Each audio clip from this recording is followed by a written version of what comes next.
Olá, bem-vindo a mais um vídeo aula. O vídeo de hoje é sobre o artigo IX, a Protected Data Plane Operating System for High Throughput and Low Latency. Então, já de cara a gente vê algumas palavras importantes no título, como por exemplo, protected, ou seja, está provendo aquela proteção dos dados, ou seja, ficamos fazendo isolamento. A gente vê também questão de high throughput, ou seja, ter alta vazão, low latency, ter baixa latência. E um dos autores do artigo, Adam Delay, que também é um dos autores do Dune. Então, isso aqui também tem a ver com o artigo do Dune. Antes disso, vamos falar um pouco aí sobre comunicação no sistema operacional. Então, ao longo do curso, a gente viu que o sistema operacional provê 4 serviços, né? Tem gerência de processos, gerência de memória, sistemas de arquivos e a parte de comunicação. O artigo aqui em específico é a parte de comunicação em data centers. A comunicação, geralmente feita em data center, é feita utilizando unidades que a gente chama de mensagens, que comunicam de um processo para outro. Se os processos são na mesma máquina, a gente chama isso de Inter-Process Communication, IPC. Se você comunica de uma máquina para outra máquina, nós temos dois casos. Pode ser o Remote Procedure Call, RPC, ou pode ser através de socket. Imaginamos aqui que a gente tenha um exemplo que você vai mandar um e-mail ou fazer uma busca, tá? E aí, então, o que acontece? Você vai ter que fazer a pesquisa em vários servidores, então você vai ter que mandar várias mensagens para os servidores. Então, o cliente vai lá e usa, por exemplo, o servidor de e-mail. Aí vai lá para a requisição, vai para um centro de dados. A requisição vai para um servidor. Esse servidor vai fazer a consulta em vários outros servidores. A visão lógica seria o seguinte: o servidor S1 recebeu uma mensagem e ele vai mandar mensagem para o S2, S3, S4 e vai receber a mensagem deles. E aí a gente quer o quê? Minimizar, né, o atraso de receber a mensagem para o usuário. Então, a gente quer minimizar essa questão aqui da computação para conseguir os e-mails ou fazer uma busca. Então, a gente vai fazer aqui, a gente vai querer fazer aqui é minimizar a latência, né, que é o atraso de uma ponta a outra, fim a fim. No caso aqui, então, a gente vai pegar o quê? O máximo das respostas. Então, se o S2 demorou 5 milissegundos, o S3, 10, o S4, 15, a gente vai pegar o maior, que é 15. O atraso vai ser determinado pelo maior. Então, a gente quer minimizar essa latência. Então, o primeiro requisito para comunicação em data centers é minimizar essa latência. Então, para isso, a gente tem que entender como é que é medida a latência. A latência, gente, normalmente é uma distribuição. Então, a gente tem aqui um gráfico de distribuição, tá?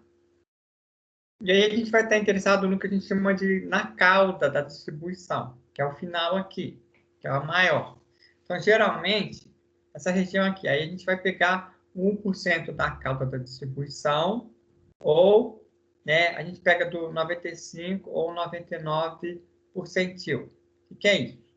Você tem a distribuição, e você vai pegar aqui os 5% últimos, para ser o 95 percentil, e vai pegar o último por cento aqui para ser 99 percentil. Dessa maneira, eu estou pegando aqui ao final da cauda.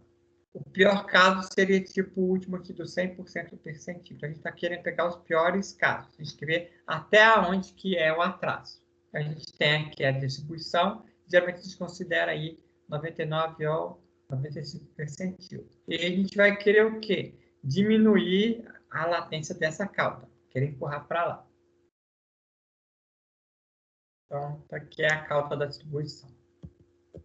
Quais são os outros requisitos? Então, primeiro a gente viu que é diminuir a latência da cauda.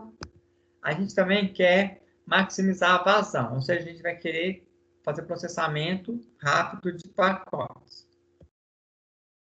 Tá? Que isso está presente na maior parte de comunicação de data center.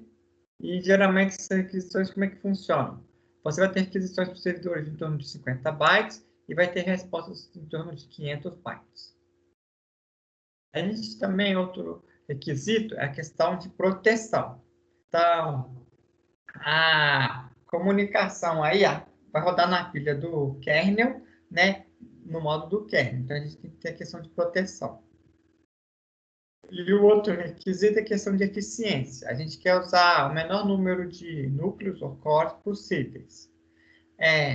Todos os serviços de nuvens hoje em dia usam, né, computadores que são multi-cores. Então, a gente quer diminuir o número de processadores.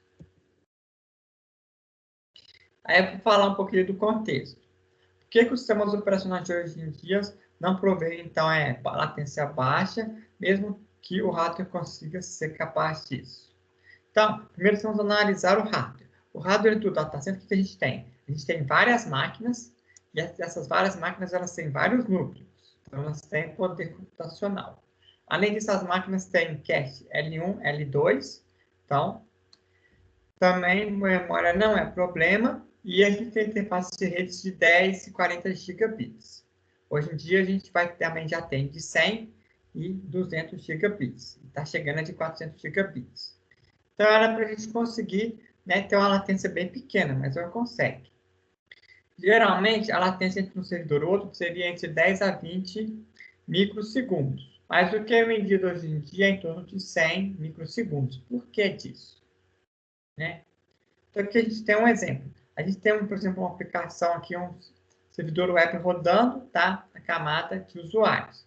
A gente tem o sistema operacional, no modo do kernel, e a gente tem a placa de rede, tá? A placa de rede é chamada em inglês de Network Interface Card, chamado de NIC. Então, é uma placa de interface de redes. A gente chama em português de placa de rede.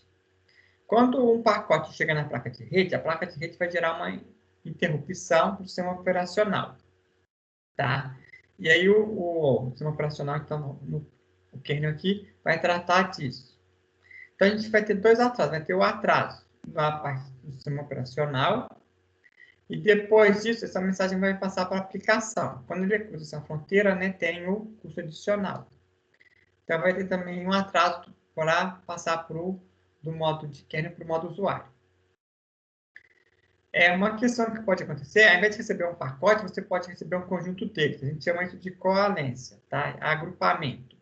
Então, você pode ter uma interrupção para vários pacotes. Isso é uma otimização.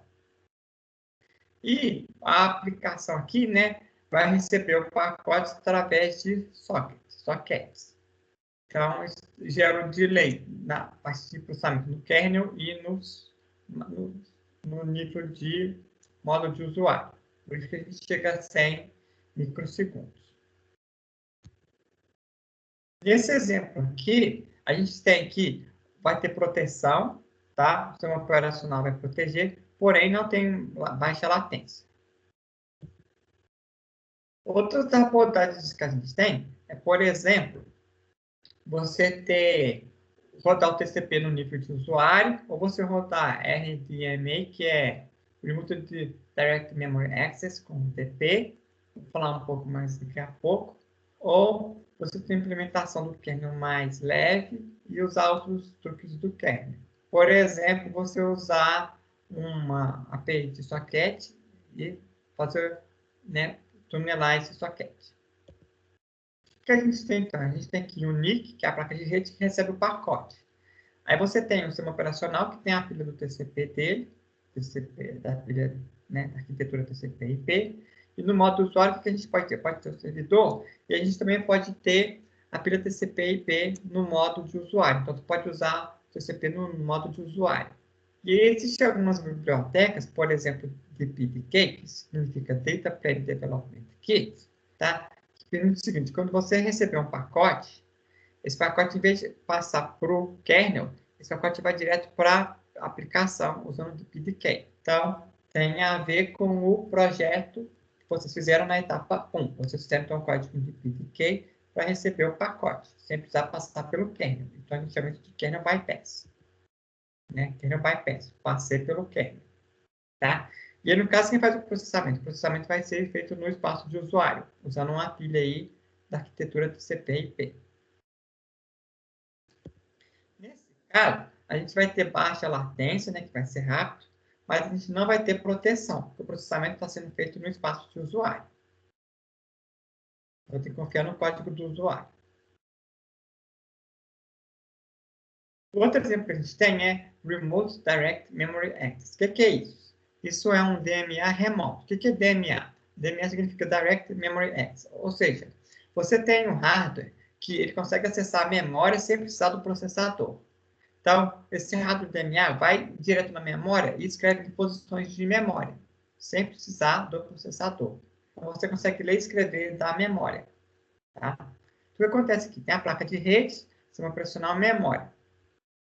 Quando o pacote chega, ele vai direto na memória, tá? E escreve lá o pacote na memória. Então, você pode fazer uma biblioteca para isso, que tem a biblioteca aí RDMA-lib. Então, você consegue com o NIC ir mandar o pacote para outro NIC e ele vai escrever na memória. Então, a gente consegue escrever na memória de outro servidor. Um exemplo de NIC que faz isso são os NICs da Infinity Band. Um porém é que os dois NICs têm que ser compatíveis. Então, a gente consegue escrever, manda um pacote, consegue escrever na memória de outro servidor. Mas a gente vai precisar de hardware que seja compatível com outro hardware e tem que rodar a biblioteca aí RDMA. É outra abordagem. Normalmente esse NIC é mais caro que o do Ethernet. Quais são as ideias principais, então, no IX? A primeira, ele vai prover proteção, ele vai prover baixa latência, ele vai prover alta vazão. Então, a gente viu que nos exemplos anteriores aqui, a gente não conseguia todos os três ao mesmo tempo.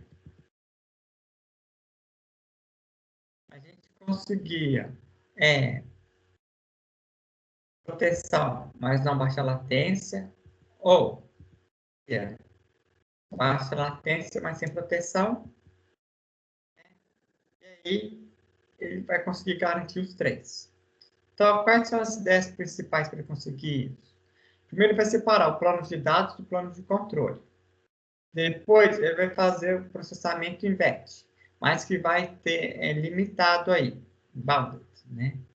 E ele vai evitar de ter sincronização entre cores. Essas são as três ideias principais.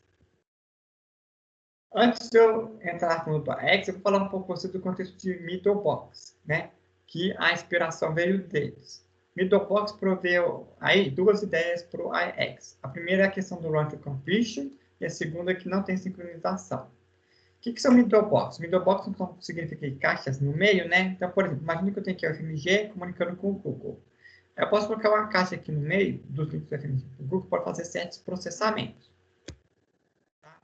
Então, middlebox é um termo genérico que serve para várias funções de redes. Por exemplo, para fazer firewall, para fazer proxy, para fazer one optimizer. Então, são funções de redes aí que a gente tem que o pessoal utiliza middlebox. Middlebox, ele tenta o quê? Ele tenta ter baixa latência e alta taxa de pacotes. Então, o que o Middlebox pode fazer? Por exemplo, o Middlebox pode fazer o processamento de pacotes definidos para o Google, né? Ou o contrário. Por exemplo, eu posso querer filtrar pacotes de acordo com a política do administrador. Então, por isso eu vou filtrar pacotes, né? Para a rede do FMG. Então, eu vou precisar de um Middlebox aqui. Então, como é que funciona? Aqui eu tenho um processador, tá? Aí eu vou ter vários cores. Cada C aqui é um core. E aí eu tenho que rodar o quê? Eu vou rodar uma pilha de rede, tá? Nesses cores. Eu vou rodar uma lógica aí de um firewall, nesses cores. Como é que funciona então o processamento? O processamento aqui é o que a gente chama de run to completion, tá? Rodar até finalizar. Vou pegar um core e esse core vai rodar tanto a pilha de rede quanto a lógica de firewall. Então, eu vou pegar o core e ele vai rodar a pilha de rede. Depois que rodar a pilha de rede, ele vai rodar a lógica do firewall. Então, eu vou rodar toda a lógica num core só. E esse core só vai parar quando ele acabar toda a computação. Por isso que chama run to completion. E não existe um buffer aqui no caminho. Ele roda um, depois roda o outro. O que seria o oposto? O oposto seria o que o sistema operacional faz. O sistema operacional podia chamar a pilha de rede, depois ele ia deixar lá parado, ter que ter a troca de contexto, deixar num buffer, e depois que tiver a troca de contexto, ele continuaria rodando a lógica do firewall. Então, não é isso que ele faz. Ele roda uma, depois ele roda o outro, em sequência. Ele vai rodar até acabar. É chamado de run to completion. o run to completion não tem um buffer no meio do caminho. Então, a gente chama essa computação aqui, né, de run to completion, a gente chama isso, então, de plano de dados, que é as funções de rede que vão ser executadas aí pelo core. Então, a gente consegue aí o Middlebox ensina para a gente duas coisas: fazer o run to completion, né, rodar sem buffer, rodar um, depois rodar outra aplicação em sequência, né? E a outra questão é que um core não comunica com outro core, tá vendo? Cada core roda o plano de dados dele separado. Então, dessa maneira, a gente evita de ter sincronização entre cores. Então, a gente evita de ter atraso devido a ter falha no cache, né? O cache não encontrar. Então, a gente aumenta aqui a localidade de cache, aumenta o cache rate, para conseguir, então, ter melhor desempenho usando o cache. Mas nesse exemplo aqui do Middlebox, não existe proteção, tá, do software do Network Stack para a lógica de firewall. Imagina que o código do firewall pudesse também ter um malware que estivesse coletando dados. Então, ele poderia pegar os dados aqui da pilha de rede. Qual que é a vantagem do IX? A vantagem do IX é você então ter o core, cada core vai ter o data plane dele, né? Então aqui eu estou rodando o sistema operacional e em cima eu estou rodando o servidor web. Os pacotes vão chegar aqui através do NIC, que é a placa de rede. E aí ele vai rodar o run to complete, ou seja, aqui está o plano de dados, vou ter um core que vai rodar aqui o sistema operacional e o web server. Só que eu tenho aqui, né, um limiar, que é um limiar de proteção, que é o que a gente viu lá de sistemas operacionais para as aplicações. E não vou ter comunicação aqui, sincronização para fazer comunicação entre códigos. Cada core vai rodar o seu próprio código. Run to completion e não ter sincronização de códigos vão garantir que eu vou ter baixa latência e vou ter taxa alta de pacotes. Além disso, você vai fazer o processamento de pacotes em conjunto, que a gente chama de batch, que vai agrupar para aumentar o desempenho aí da TLB e do cache. E separado disso, eu vou ter um plano de controles. O que o plano de controles faz? O plano de controles vai permitir eu alocar cores ou desalocar cores, então ele vai aumentar o número de cores que eu estou usando com o tempo, ou diminuir. Ele também vai fazer a inicialização dos dispositivos. E esse controle que a gente também viu no artigo do Zen, que você tinha lá que no domain 0, né, no domínio 0, você tinha o Zen rodando para fazer a parte de controle e a parte de configuração. Aqui é o mesmo caso. E como é que eles vão fazer a proteção? Então, a proteção vai ser feita utilizando o Dune. Então, o autor lá do artigo, que eu mostrei para vocês, é o mesmo autor do artigo do Dune. Então, eles vão utilizar o Dune para permitir fazer o IX. Permitir, então, você ter um processo rodando aí com proteção. Então, aqui a gente tem a arquitetura do IX, né? Então, primeiramente, ele vai separar o plano de dados e o plano de controle. Essa coluna aqui e essa coluna aqui são planos de dados, estão rodando funções de rede. Estão rodando aqui o HTTPD, que é um servidor web, e um cachd, que é um Key Value Store. Tá? E aqui a gente tem o plano de controle, que vai ser responsável por alocar ou dealocar cores. Embaixo a gente tem o sector, significa cores, tá? Vão receber pacotes da placa de rede. Cada uma dessas aplicações aqui, tá? São processos Dune. Ok? Então, HTTPD e Memcached são processos Dune. O que mais que a gente tem? Então, vocês vão lembrar lá do artigo do Dune, as aplicações vão rodar, então, no Ring 3, não root. Né? Aqui a gente vai ter também rodando processo Dune, né? As bibliotecas, que vai ser o não root Ring 0. E a gente vai ter lá, finalmente, no sistema operacional que a gente tinha o Ring 0 com root, que é o que tem mais poder. Tudo isso vem do artigo do Dune. E aí, então, HTTPD e Memcached são processos Dune, que estão aqui está o data plane deles. Vou rodar o HTTPD, a biblioteca dele do IX, tá? E o IX. O NIC que está aqui embaixo vai servir para receber o pacote de rede, né? E aí, vão ter várias filas. Cada core vai ter a sua fila. Então, o NIC vai ter que direcionar os pacotes para essas filas. Como é que o NIC vai alocar o pacote para um core? Para isso, vamos responder. Então, primeiramente, temos que lembrar dos conceitos de redes. A gente tem o conceito de five tuple. O que é five tuple? Ou seja, 5 tuplas. Então, a tupla, matematicamente, né, vão ter 5 componentes. Então, você vai pegar os seguintes componentes. No pacote do IP, você vai pegar o endereço IP de origem e o endereço IP de destino, tá? No pacote IP. Além disso, no pacote IP, você também tem o protocolo. Por exemplo, se é TCP, se é UDP, tá? Depois, no pacote TCP, ou no pacote, ou no data, desculpa, no segmento TCP, ou no datagrama UDP, você vai pegar a porta de origem e a porta de destino. Então, a gente tem aqui os 5 itens, que são porta de origem, porta de destino, endereço IP de origem, endereço IP de destino e o protocolo. Então, você pode extrair esses 5 campos que a gente fala que é a five tuple. E esses 5 campos aqui vão definir um fluxo, que é de onde para onde, um fluxo de comunicação. A gente quer responder a pergunta, a gente quer responder a pergunta de como é que a gente vai alocar pacotes para os cores. Como? Então, para isso, na placa de rede, existe aí um sistema chamado de Received Side Scaling, ou RSS, tá? Como é que isso funciona? A placa de rede vai receber um pacote, né? Que está aqui o pacote. E aí, ele vai extrair esses 5 campos. Protocolo, endereço de IP de origem, endereço IP de destino, porta de origem e porta de destino. Pega esses 5 campos. E ele vai computar um hash em cima desses 5 campos. Tá? Isso vai te dar um identificador. Então, todo fluxo vão ter esses campos iguais. Então, todo fluxo que computar o hash vai dar o mesmo valor. Aí você vai numa tabela de direção e dado o hash, você vai ver para qual core você vai. Então, por exemplo, deu que o hash é 0. Então, aqui vai mandar para o core 1. Então, vai mandar o pacote para a fila do core 1. Se o hash deu 1, ele vai para o 2, então vai mandar para a fila do core 2. Então, dessa maneira, ele consegue alocar se vai para o core 1 ou para o core 2. Então, ele está fazendo multiplexação aqui de qual core que ele vai. Isso então, vai depender do hash. Tá? Então, dessa maneira, cada core vai ter sua própria fila. Então, a gente consegue distribuir pacotes para cores, dessa maneira. Usando o RSS, que já está o hardware na placa de rede. Qual que é um objetivo? Um objetivo que a gente tem o que chama de Core Affinity, tá? Afinidade de core. A gente quer que pacotes do mesmo fluxo vão sempre para a mesma fila do core. Porque a gente quer que o mesmo core processe o mesmo fluxo.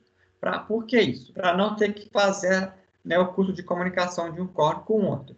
Isso é custoso.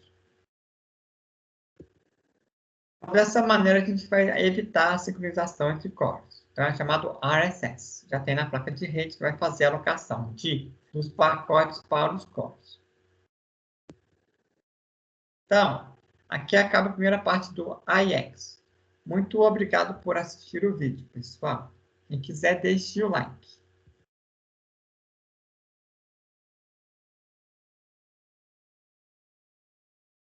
Até o próximo vídeo, pessoal.